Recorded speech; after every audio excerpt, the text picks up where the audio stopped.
हरे कृष्ण सर्वांना। तर आज मी एवढी छान रेडी झाली आहे साऊथ इंडियन अटायरमध्ये माझ्या महाराष्ट्रीयन केळवणासाठी।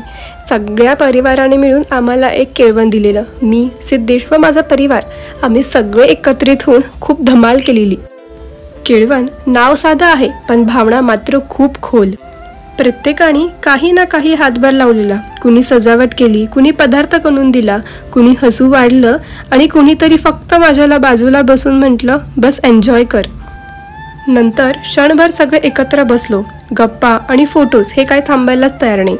हे सगळ्या छोट्या छोट्या फोटोजमध्ये आमच्या खूप साऱ्या आठवणी घेऊन चाललो होतो आम्ही। नंतर काही जण स्विमिंग पूलमध्ये गेले तर काही क्रिकेट खेळायला खूप मज्जा आलेली।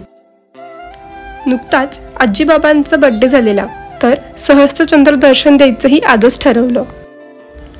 शेवटी गप्पा, मस्करी आणि ह्या सुंदर थंड वातावरणामध्ये एक कप चहा आणि न थांबणारं वेडिंग प्लॅनिंग हे खूप सुंदरपणे रचण्यात आलं होतं। केळवणाचा हा दिवस मी कधीही विसरू शकत नाही। जेवणाच्या वेळी काही क्षण शब्दही नव्हते पण हृदय मात्र खूप बोलत होतं। कृतज्ञ आहे मी या घरासाठी, या प्रेमासाठी, या सगळ्यांसाठी। आज जाणवलं लग्न ही फक्त नवीन सुरुवात नसते, ती आपल्याला घरातून मिळालेल्या ह्या उबलेला या प्रेमाला हळूवारपणे सोबत घेऊन जाण्याची वेळ असते।